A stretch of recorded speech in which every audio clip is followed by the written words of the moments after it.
Hello, my name is Jamie Maleshka, and I am the creative writing teacher and a grant writer at the Fortune Society.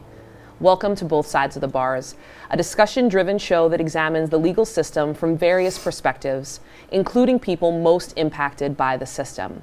We discuss critical questions about how the current system operates, momentum for change within social justice movements, and the impact these issues have on the lives of everyone that they affect. We ask you, the viewers, to spread the word about Both Sides of the Bars and share your comments about today's episode with us on Twitter using @TheFortuneSocietySOC. Today's show is titled Closing Rikers, Holding Space for History and Vision. There is a mass incarceration crisis underway in the United States that has been persisting for decades. America is home to roughly the same number of people with criminal records as it is four-year college graduates. Holding hands, Americans with arrest records could circle the earth 3 times. If all arrested Americans were a nation, they would be the world's 18th largest nation, larger than Canada, larger than France, and more than 3 times the size of Australia. Now, while New York City holds criminal legal system reform up as progressive reform priority, it is also currently home to a multi-building mega jail complex constructed in 1932, known as Rikers Island. Before meeting today's guests, it is imperative that we first make space to recognize that movements to reform the legal system started with people confined by those same systems. And we will begin today with thoughts left behind from an internationally recognized justice policy analyst and political activist, Eddie Ellis. Mr. Ellis wrote, "Prisons and prison populations are a reflection of what takes place outside of the prisons. The direct relationship constitutes the basis by which we propose that there are no prison problems, only community problems. Once we begin to address community problems, prison problems will also be addressed." So let us hold these powerful thoughts with us as we navigate today's discussion. Now, I'm honored to have with me 2 guests today who are fiercely working to address community problems utilizing innovative yet pragmatic strategies. First, we have Ms. Kendra Clark. She is currently the Associate Vice President of Strategy with Exodus Transitional Community, a reentry service provider located in East Harlem. She previously worked at the Fortune Society and taught me most everything I know about writing grants. She is an active member of the Beyond Rosie's campaign, Close Rikers, and Free New York campaigns. Kendra is a Women's Community Justice Association board member and a Just Leadership USA 2018 Leading with Conviction alumna. Jordan Stockdale currently serves as the Deputy Executive Director of the Close Rikers Initiative at the New York Mayor's Office of Criminal Justice, after previously serving the administration in various positions. He's a strong believer in the need for criminal justice reform. Before working at the Mayor's Office, Jordan served as a Fulbright Scholar in Madrid, Spain, and as a special education teacher in Harlem. In 2017, Jordan launched Hire Harlem, an organization that promotes businesses that hire locally, reinvest in the community, and/or are owned by people of color. Thank you both for joining us today. Thank you for having us. Really excited, please. We'll jump right into it. Seemingly an obvious question, but still utterly necessary. For each of you, why do you want to close Rikers? Do you want to start, Jordan? Yeah. I mean, Rikers was designed in a different era, when the point of jail was punition, punishment, retribution, not to re-engage individuals, not to rehabilitate, not with the awareness the vast majority of people are pre-trial and thus innocent. And so building a new system can change that paradigm. But what excites me most about it is that it's a de-incarceration effort. I mean, it's going to shrink the system by thousands and thousands of beds. And that's the thing that really drives me here. Yeah. For you? And I think for me, I spent 4 months incarcerated on Rikers before being transferred to a New York State correctional facility, upstate New York. And I got to see firsthand the trauma and abuse and dehumanization and neglect that we experience as incarcerated people, and then specifically as women.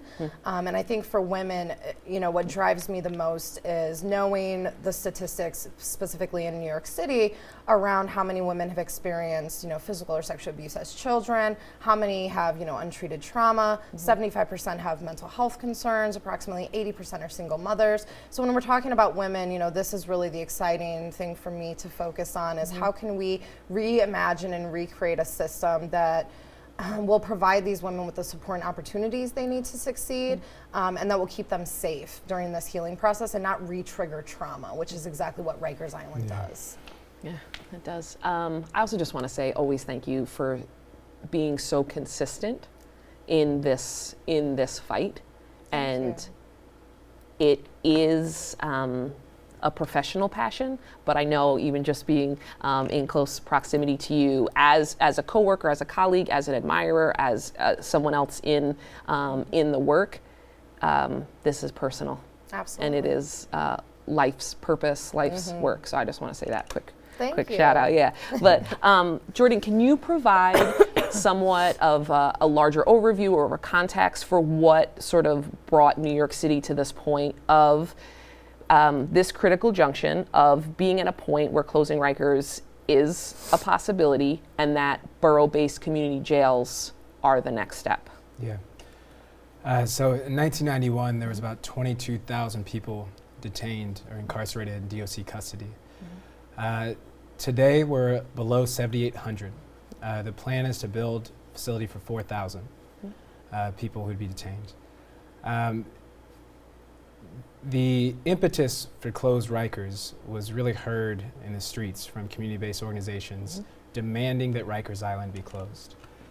You read about it in the papers, the New Yorker, of course the Cleve Browder story, which broke my heart. And the New York Times did a great job, every week detailing a new story, the DOJ report. And the city ultimately decided that this is the right path, that there's a feasible alternative, and that we need to do this. Totally heard. Yeah. Chiming in, how do you feel about this next step for these community-based jails? I think it's really interesting the time that we're in right now. I think as advocates, we've pushed so hard, and I think at the end of the day, we want to really reimagine the entire system. I think it's a goal to get down to a zero incarceration number, right, where no one is in cages. I think we have a lot of work to do to get to that point, and a lot of discussion around accountability and what those systems look like. And I think the way that the advocates have been pushing, and it's not just advocating and testifying, but it's also being at the tables with the city government officials and the leaders in order to create legislative change, in order to create procedural change, in order to redefine what a win means in the judicial system. I mean, we have a lot of work that we still need to do, but by allowing us the space to be in these, on these platforms, we can really augment change. Yeah. And then how have those with lived experience, how have they influenced and really had helping and providing solutions throughout this entire process? Absolutely. Who were those thought leaders? Well, and speaking of Eddie Ellis, he was one of the first ones to say those closest to the problem or closest to the solution. And Glenn E. Martin formed Just Leadership USA, I want to say 2014, 2015. And it was really on that same type of motto, on that same message. And now it was, how do we build those leaders? Now, how do we create them to actually get them to that space so their voices can be heard and they really can be making change? So, with Just Leadership, we do leadership training programs. It's one of the programs that I completed, and it really helps us talk about our trauma, form our stories, create a powerful voice for us to go and testify at these arenas. And it's unfortunate that a lot of it falls back on trauma. So a lot of it is stuff as advocates. If we've experienced prolonged trauma, then we have to work through. It's not easy telling our stories. It's not easy getting up and testifying day after day. It actually re-triggered me for a long time. I used to have nightmares when I would come home after, for the whole first 2 years that I started public speaking. So then it's creating that support network around us to really help us move through that. And with Just Leadership, what they're also doing is creating national campaigns. It's a national organization. So we're working with, the people in LA on their Justice LA campaign. We're working on Close the Creek campaign. So in Philadelphia, they're closing down the detention center there also. And what Just Leadership's role is to really go in, find the people who are on the ground already doing this work in these communities in these other states, and providing them with the technical assistance and support. How can we help build up the rest of your campaign leaders and directly impacted people to really have that change? And what I've also seen a really big shift in is people who are directly impacted, their voices being leaders at like the Lippman Commission or different task force with the mayor's office, with the legislative council, meeting with the city councils. They're really coming to us for different advice and working collaboratively to create some solutions and then pilot them and implement them. Yeah. Again, those closest to the problem are closest to the solution and furthest away from the resources. And then you did speak briefly of that it's not of these other national campaigns, that while certainly Close Rikers is specific to New York, but it really is a model for decarceration elsewhere in the country. And Just Leadership certainly has their hand and their support and guidance in doing that. And I just wanted to add too, they also have another campaign in Milwaukee where they're trying to work around that detention facility. And then they have a campaign coming out of Columbia, South Carolina, which is actually the Working Futures campaign. And this is a Bill of Rights for formerly incarcerated people. So it's the Bill of Rights that we want for employment, for housing, how we don't want to be discriminated against, how we want equal rights. And so that we're trying to also launch and create that more of a national movement, but it's coordinated right now out of Columbia, South Carolina. Incredible. Yeah. I just wanted to build a little bit off your other question. Where you asked how are formerly incarcerated people or people that have lived experience impacting the plan. And it was devised in concert with the Justice Implementation Task Force, which has people who are formerly incarcerated. Recently, we actually changed the plan based on hearing feedback from formerly incarcerated women and incarcerated women on Rosie's. So originally, we planned to have decentralized women's housing in the 4 facilities. But after hearing extensive feedback, we decided to centralize the facility because that's what the majority of women wanted. And that's just an important point. Yeah, certainly. And to add to that, it wasn't just directly impacted leaders or people who are formerly incarcerated, but we did focus groups on Rikers Island with the women who are incarcerated at Rose M. Singer today. So it's not just the voices of people who used to be there, but it's also the voices of people who are there right now. But again, laying the sort of groundwork for collective leadership for any individual that is still in the midst of it. Kendra, do you have concerns that these community-based facilities will happen, and that Rikers, the possibility that it could still remain open?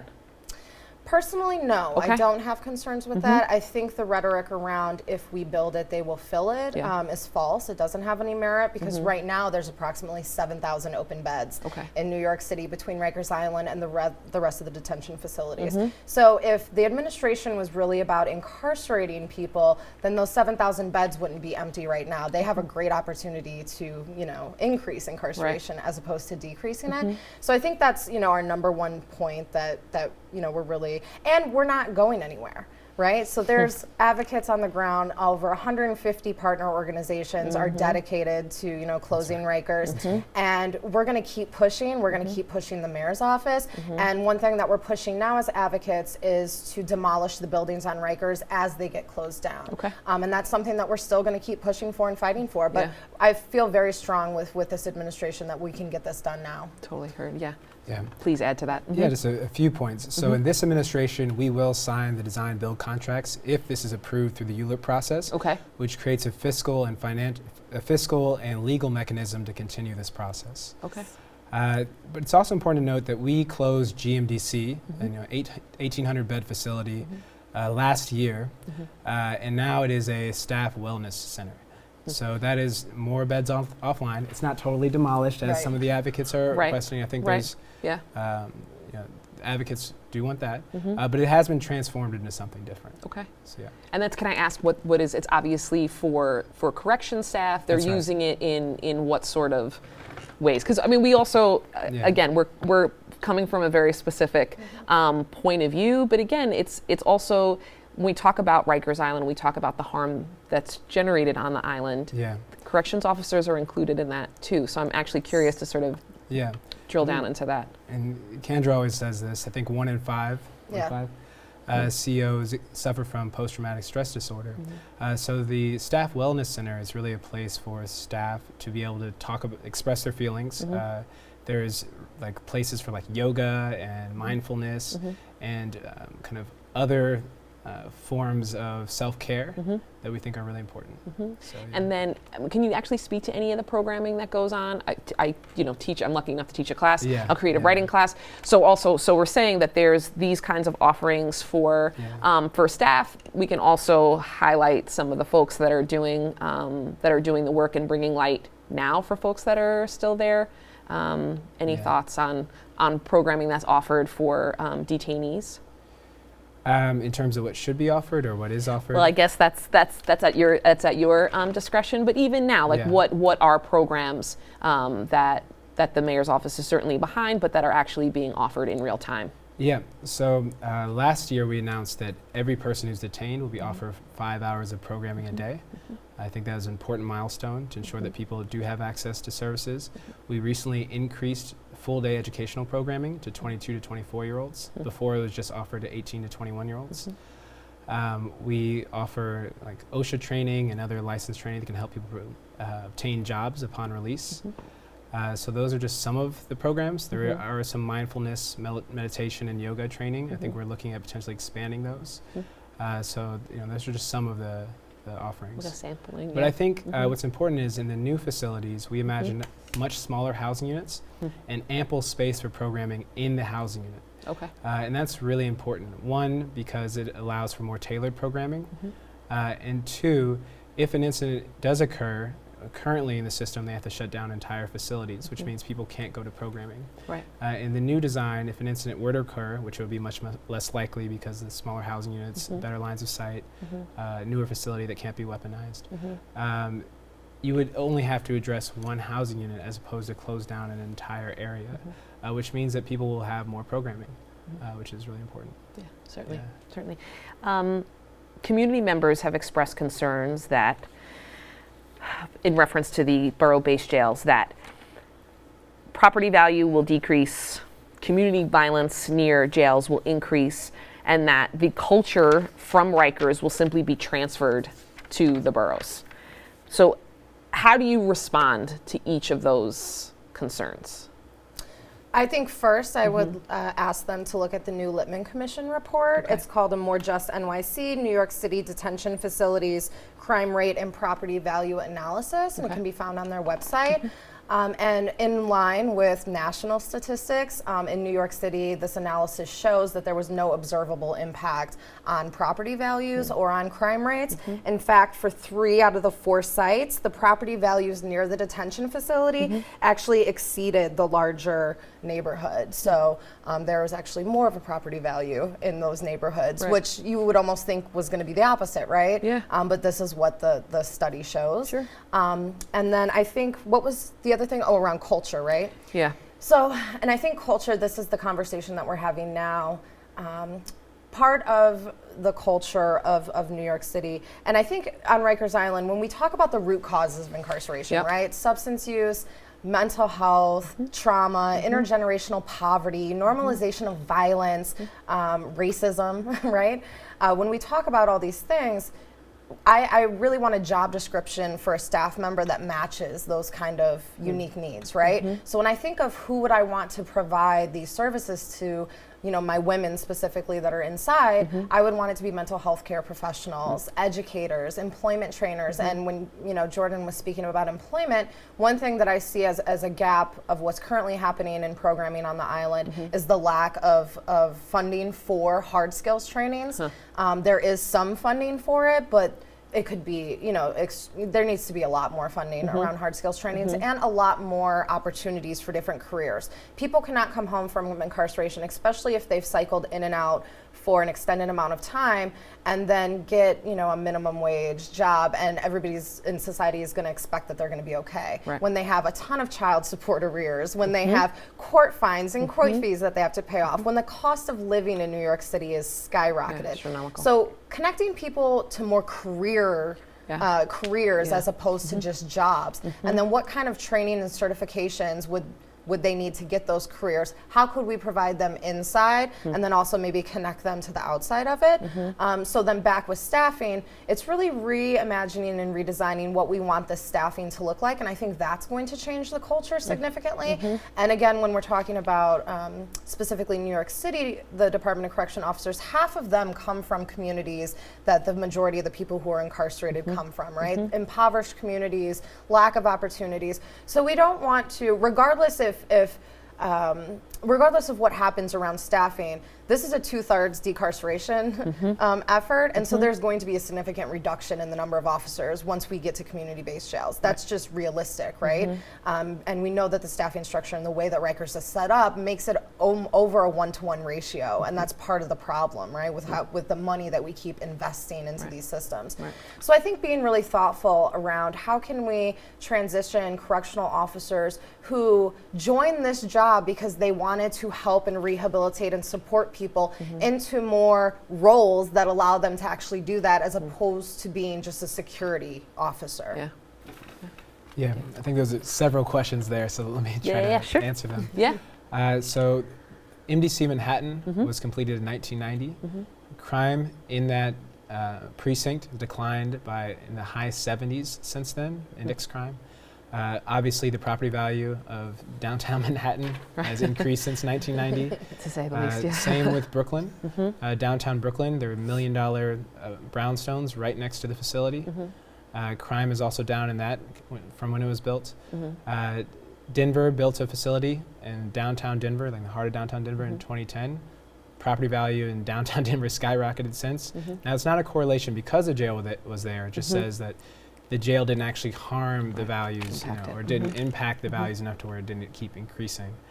And so I think that is a misconception. It's an understandable misconception, but it is a misconception, and I think we have to let people know that that's wrong. Just to set them straight. Yeah, absolutely.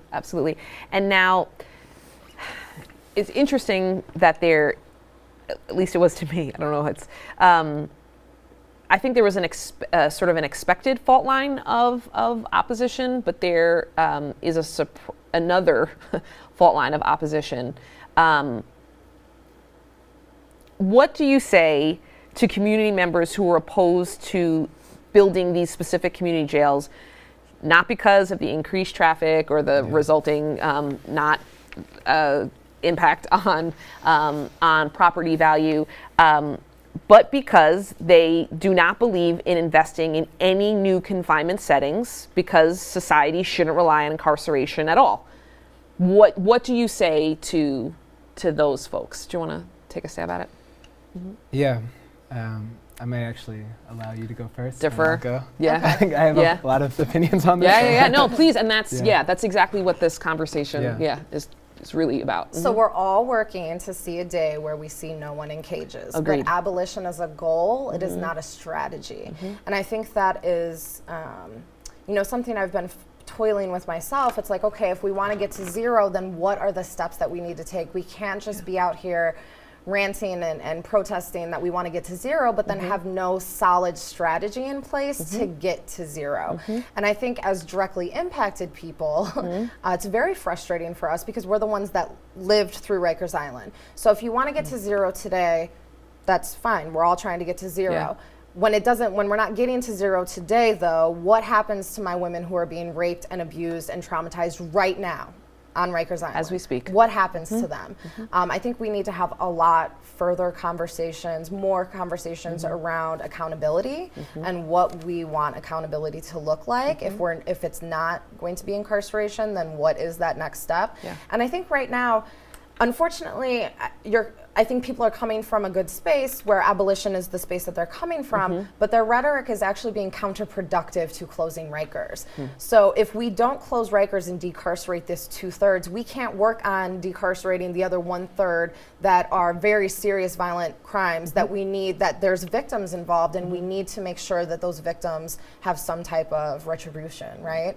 So I think coming up with those kind of conversations and those kind of questions and really working through them, we need to do this collectively, but we also need to realize that if you weren't a person that was on Rikers Island, then you can't understand why it's so imperative that we get you off right now. Right. Yeah. This is a massive decarceration effort. Something like 2/3, of the bed capacity would be demolished in this process. It's probably one of the largest ever, completed in U.S. history from a city standpoint. If the rest of the country were to engage in something like this, we would take a massive bite out of mass incarceration. That's why I'm just so passionate about it, right? And that's why a lot of people are so passionate about it, right? And I think there are well-intentioned people that are pushing back against this, and they genuinely believe this is the wrong thing. Right. But we're not in a society right now that could actually have 0 people detained or incarcerated. Right. That just does. And so we have a responsibility to operate within the realm of possibility while believing in a future, right, that's even better.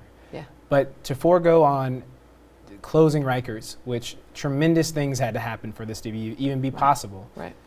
I think is a mistake. Yeah. And let me remind you, just 2 weeks ago, a man died from dehydration on Rikers. That was just 2 weeks ago. Yeah. So this is still happening right now today, and they need to be moved off the island immediately. Yeah, absolutely. And it's also, I think, holding, it sounds like what you are deeply involved in is also long-term strategy. Exactly. This is, and the whole point is to get everybody home. You know what I mean? And, but again, in the process of not leaving anyone behind. Yeah, we're not willing to leave anyone behind on Rikers. And again, no one wants to partake in harm reduction in that kind of way. Like, we want everyone to come home, but if this is the means of doing that, then we're here. All right, so we have officially run out of time. Thank you. Thank you for taking the time. Thank you. This has been extremely enlightening. It's a privilege to be a part of this discussion. So let us close today staying grounded in the concept that to improve is to change, but to be perfect is to change often. So to our national audience, and especially the people who are watching from behind the walls, we are with you. We salute you. Thank you. I hope this inspires the larger audience to research efforts aimed at improving conditions of confinement while ending mass incarceration in your community. If you're interested in finding out more about the Fortune Society and the work that we're doing, please visit our website at fortunesociety.org or on Facebook by typing in the Fortune Society. This is Jamie Maleshka, and I appreciate you joining us as we critically look at both sides of the bars.